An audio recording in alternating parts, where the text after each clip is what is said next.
wabarakatuh. Halo semuanya, perkenalkan saya Dr. Susilawati SSI MSI.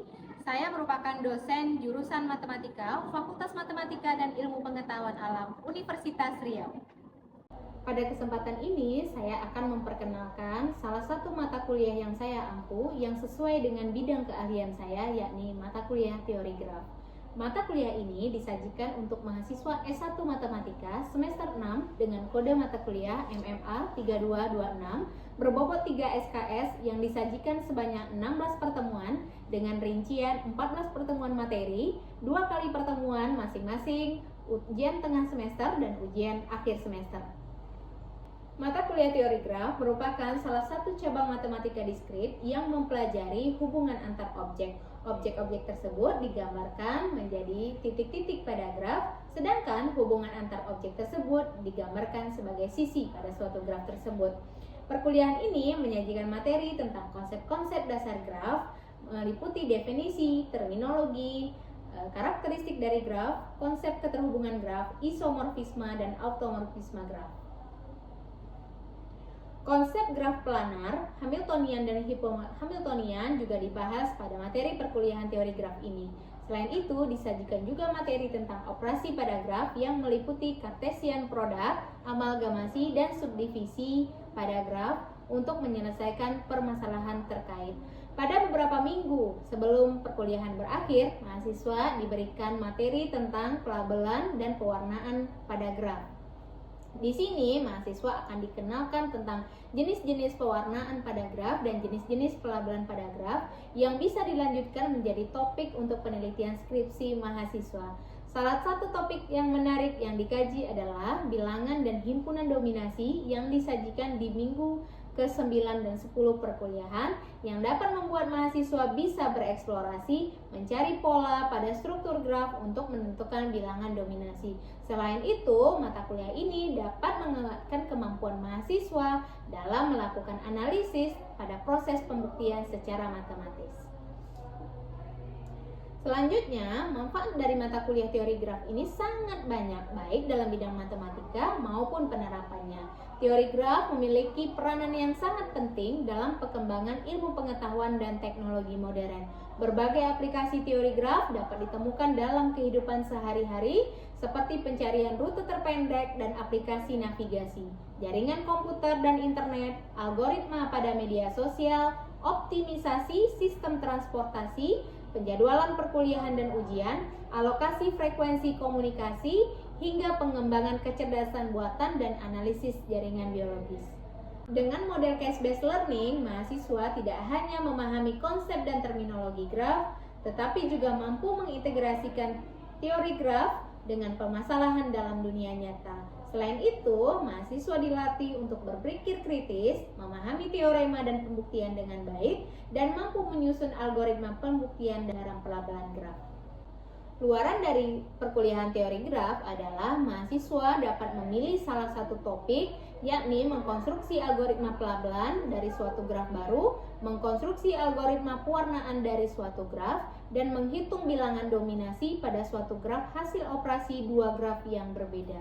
Luarannya dituliskan dalam bentuk laporan akhir mata kuliah dan dipresentasikan di akhir perkuliahan. Selanjutnya, hasil konstruksi algoritma dari graf baru tersebut akan didaftar di Haki. CPL yang dibebankan pada mata kuliah ini juga tertuang pada buku kurikulum S1 Matematika, yakni ada 3 CPL yang dipetakan pada mata kuliah ini. CPL 3, yakni mahasiswa mampu mengkomunikasikan ide matematika dengan jelas dan koheren, baik secara tertulis maupun lisan, dengan memanfaatkan teknologi informasi untuk memberikan kontribusi di bidang penelitian matematika. Selanjutnya, CPL 5, mahasiswa mampu menerapkan konsep matematika tingkat lanjut dengan pendekatan interdisipliner atau multidisipliner untuk memecahkan masalah matematika. Dan ada CPL 7, yakni mahasiswa mampu mengidentifikasi dan mengevaluasi teknologi informasi yang tepat untuk mencari solusi permasalahan matematika. Semua CPL yang dibetakan pada mata kuliah ini tertuang dalam RPS dan sudah diinput di satu Unri. CPL ini sudah divalidasi oleh Ketua Prodi S1 Matematika dan Gugus Penjamin Mutu atau GPM. Selanjutnya, capaian pembelajaran mata kuliah yang dibebankan pada mata kuliah teori graf antara lain CPMK 1, CPMK 2, CPMK 3, CPMK 4, CPMK 5, CPMK 6, CPMK 7, dan CPMK 8. Dalam proses pembelajaran, RPS, kontrak kuliah, presentasi nilai, dan presensi disajikan di satu UNRI. RPS dapat dilihat oleh mahasiswa melalui satu UNRI. Begitu juga dengan proses absensi bisa dilakukan melalui satu UNRI. Ketika mata kuliah dimulai, dosen dapat membuka presensi di satu UNRI dan memberikan token agar presensi perkuliahan dapat diisi secara online oleh mahasiswa. Materi yang saya sampaikan di kelas juga bisa diakses di beberapa platform digital seperti Google Classroom dan Selasi yang bisa diakses oleh mahasiswa. Adapun media pembelajaran yang saya gunakan adalah video, jurnal digital, GeoGebra, kuis interaktif berupa Quizizz, dan Canva sebagai media pendukungnya. Referensi yang saya gunakan dalam perkuliahan teori graf adalah buku ajar yang saya tulis sendiri yang berjudul Buku Ajar Pengantar Teori Graf. Selain itu, untuk materi pelabelan dan pewarnaan, saya menggunakan jurnal yang saya tulis bersama kawan-kawan sejawat. Sebagai tambahan, ada beberapa buku dari luar negeri dalam bahasa Inggris seperti Graf dan Digraf karya Jerry Chatran dan kawan-kawan yang saya gunakan dalam perkuliahan ini agar mahasiswa mampu mengikuti perkembangan ilmu pengetahuan dan teknologi khususnya dalam bidang teori graf. Melalui seluruh materi tersebut, saya berharap mahasiswa tidak hanya mampu memahami definisi dan teorema yang ada, tetapi juga mampu menganalisis suatu permasalahan, menyusun pembuktian matematis, serta mengaplikasikan dalam kehidupan nyata. Oleh karena itu, selama perkuliahan, kita akan banyak berdiskusi, mengerjakan latihan, mempresentasikan hasil pekerjaan, dan mengkaji studi kasus sehingga kemampuan berpikir kritis, logis, sistematis, dan analitis dapat berkembang dengan baik. Baiklah, berikut adalah video pembelajaran mata kuliah teori graf di program studi S1 Matematika, jurusan Matematika, Fakultas Matematika dan Ilmu Pengetahuan Alam Universitas Riau dengan materi pada pertemuan ke-10 yakni bilangan dan himpunan dominasi tak terisolasi pada graf. Mari kita simak bersama. Assalamualaikum. Waalaikumsalam. Bismillahirrahmanirrahim. Assalamualaikum warahmatullahi wabarakatuh. Waalaikumsalam warahmatullahi wabarakatuh. Selamat siang semuanya. Siang, Bu. Apa kabar? Alhamdulillah baik. Ya, semoga kabarnya baik dan segala urusannya lancar ya, sehingga bisa mengikuti perkuliahan pada hari ini dengan baik ya. Kita akan memulai perkuliahan pada hari ini, tapi sebelumnya kita berdoa terlebih dahulu menurut agama dan kepercayaan masing-masing. Silakan berdoa.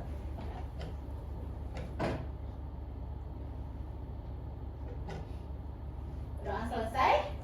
Jadi pada minggu ini merupakan pertemuan ke-10 dengan materi bilangan dominasi dan bilangan dominasi tak terisolasi. Oke, sebelum kita memulai perkuliahan, saya akan cek absensi terlebih dahulu di satu UNRI. Uni, Ya, Bu. hari ini ada yang tidak hadir? Hadir semua, Bu. Hadir semua ya. Udah tahu tentang teori graf? Sudah ya? Ya sudah ya, karena ini udah pertemuan 10. Sebelumnya pertemuan 9 kita belajar tentang apa ya?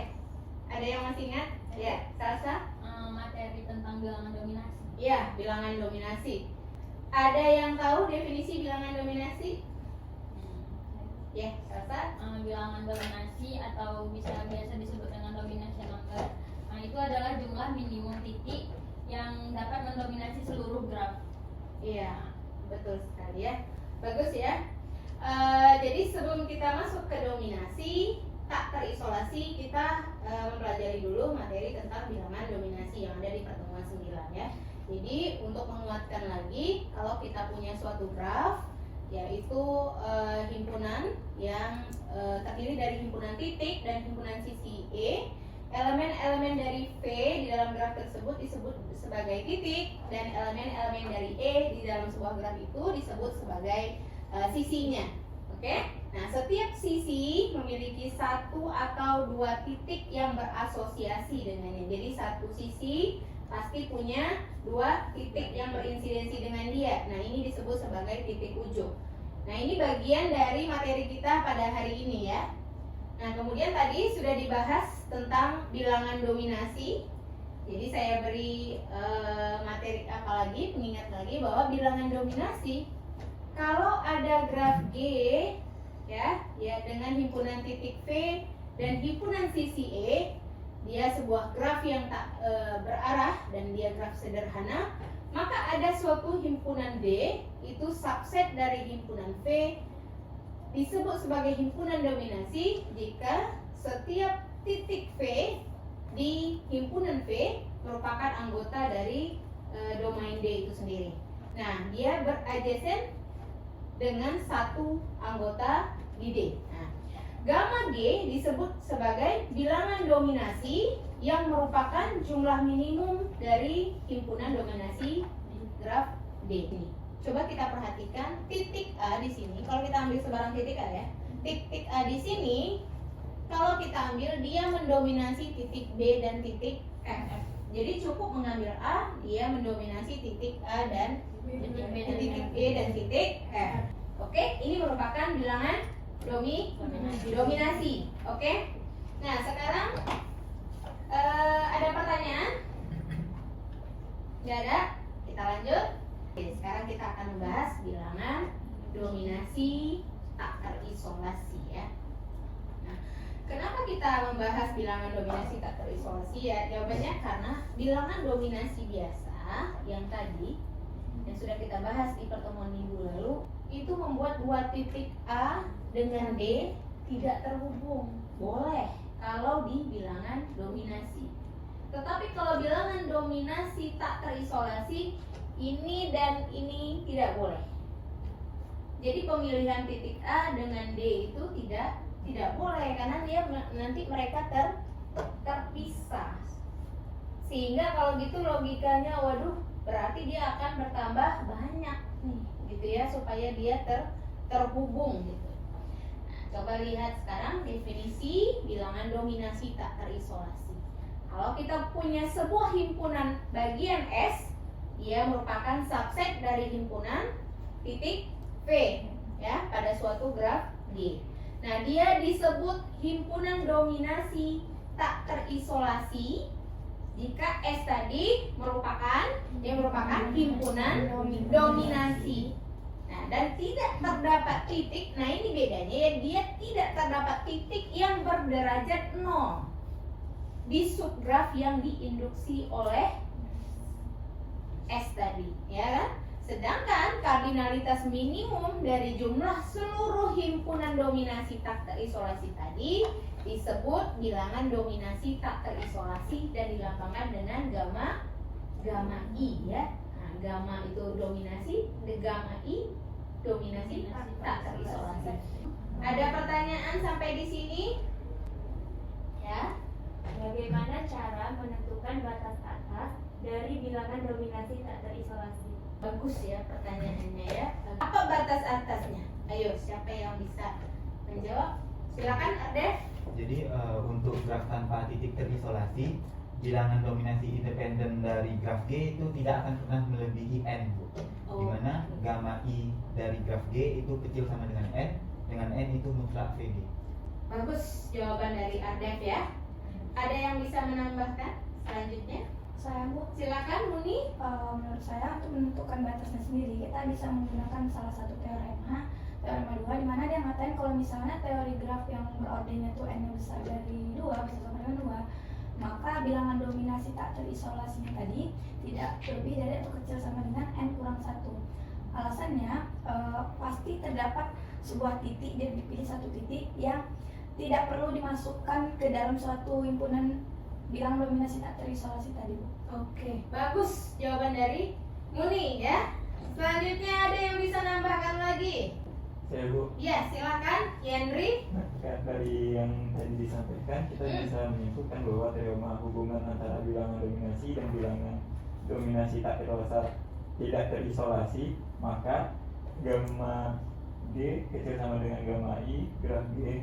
Selain itu ketika gamma I, G kecil sama dengan N, sehingga diperoleh dari gamma G kecil sama dengan gamma IG kecil sama dengan N. Oke. Ya? Cukup? Cukup. Jelas?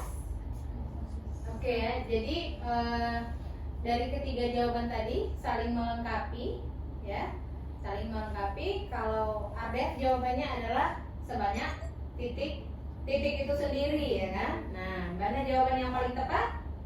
Semuanya tepat, tapi saling melengkapi jawabannya, ya. Oke, tepuk tangan dulu untuk. Silakan bentuk kelompok sebanyak 3 orang satu kelompok, silakan. Kita akan menentukan bilangan dominasi dari graf J2,3 dan J2,4. Silakan bentuk kelompok.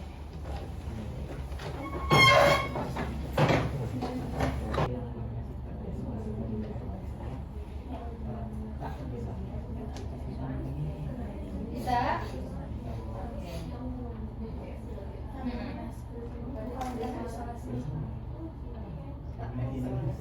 Tak terisolasi ya, tak terisolasi. Bilangan dominasi tak terisolasi ya.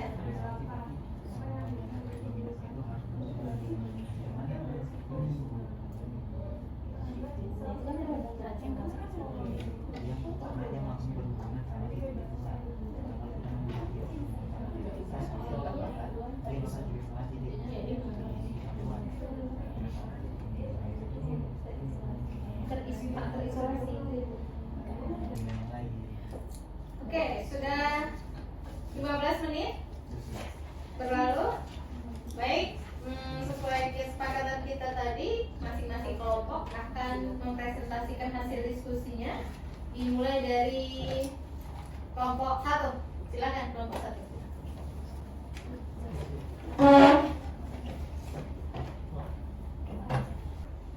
Nah, untuk gambarnya kan seperti ini ya. Nah, kalau kita ingin mencari titik dominasi yang terisolasi, mungkin kita bisa mengambil dari titik-titik ujung yang sebelah sini. Kalau kan tadi pertanyaannya adalah bilangan dominasi yang tak terisolasi, maka kita ambil titik tengahnya yang menjadi penghubung dari semua titik yang ada di sebelah sini. Nah, titik tengah ini berhubungan langsung dengan atau mendominasi titik V1, V2, V3, V5, V7, V9, V11, V13, V15. Jadi dia mendominasi semua titik hubungnya sehingga dia tak terisolasi. Kalau menurut kami seperti itu. Terima kasih. Ada pertanyaan dari kelompok 2 dan 3? Oke, tepuk tangan dulu untuk kelompok pertama ya. Sekarang kita lanjut ke kelompok kedua. Sekarang kelompok kedua. Dapat dilihat dari graf ini bahwa titik U1 memiliki ketetanggaan yang lebih banyak.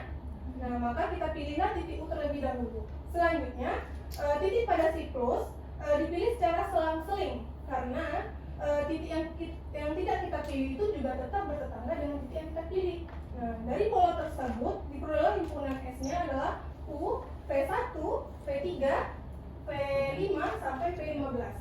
Sekian dari hasil diskusi kelompok 2. Terima kasih. Wassalamualaikum warahmatullahi wabarakatuh. Terima kasih untuk kelompok 2. Bagus penjelasan dari kelompok 2. Ada pertanyaan dari kelompok 1 dan kelompok 3?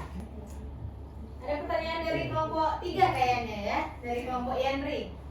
Silakan Yandri. Ini jawabannya. Untuk tadi pertanyaannya itu kan ketika dia terbentuk grafnya itu kan tadi kalau misalnya dia 9, apakah ada pola yang lain yang bisa dibentuk dari bisakah lebih gitu kan? Kenapa harus 9 gitu dari titik dominasinya? Iya. Kan kita harus mengambil jumlah minimum kardinalitasnya. Jadi itu yang paling minimum. Oke, jelas ya? Ada yang mau menambahkan jawabannya? Sudah sangat lengkap. Oke, silakan. Ini ya, saya silakan duduk. Saya menambahkan jawabannya. Ya, jadi ya kita bisa melihat yang pertama titik dominasi itu yang kita lihat pertama itu adalah titik yang memiliki tetangga yang banyak. Nah, dia sebagai pendominasinya. Berarti titik tengah ini sebagai pendominasinya. Oke. Kemudian lihat tetangga-tetangga dia. Bisa nggak dia itu digunakan 2 kali oleh tetangganya? Misalnya yang ini, kalau ini dipakai, berarti ini nggak usah jadi pendominasi lagi gitu ya. Nggak perlu jadi pendominasi dan seterusnya. Oke? Cukup ya? Sekarang lanjut ke kelompok 3. Kelompok terakhir. Saya Gunawan dari kelompok 3 akan mempresentasikan dari bilangan dominasi graf jahangnya 2,8. Nah, kita ketahui tadi ketika n kali n plus 1, maka kita dapat dari graf jahangnya ada 17 titik. Nah, dari graf jahangnya tadi kita kan hanya disuruh tentukan bilangan dominasinya tadi. Nah, jadi dari bilangan dominasinya kita dapat merupakan bilangan yang paling dominasi, ini sekitar ada 9 titik. Oke ya. Jadi lebih sedikit ya titik dominasinya ya. Tepuk tangan dulu untuk kelompok 3. Saya akan menambahkan jawaban-jawaban yang telah disampaikan oleh kelompok pertama, kelompok kedua, dan kelompok ketiga ya. Nah, untuk melihat bagaimana bilangan dominasinya, kalau dominasi dulu ya kita bahas. Kalau dominasinya berarti tentu kita akan mengambil tetangga dari U ini aja. Jadi U ini aja sebagai titik dominasi. Dia sudah mendominasi V7, V5, V3, V1, V15, V15, V13, V11, dan V9. Yang di luarnya berarti nggak bisa dari sini. Nah, berarti kita nambah dengan yang titik luarnya.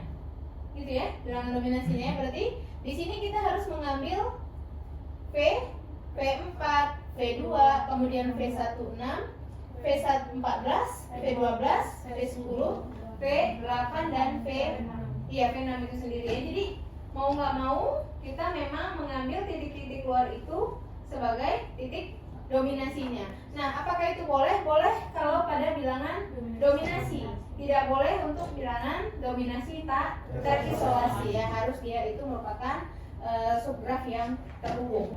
Nah, ketika kita ngambil ini, ketika kita ngambil titik ini ya, kita ngambil titik U, kita nggak perlu lagi ngambil V5, V7, V3. Jadi cukup ngambil, anggaplah kita ambil V5. Nah, V5 terhubung, ada sisi yang menghubungkannya, berarti aman dia,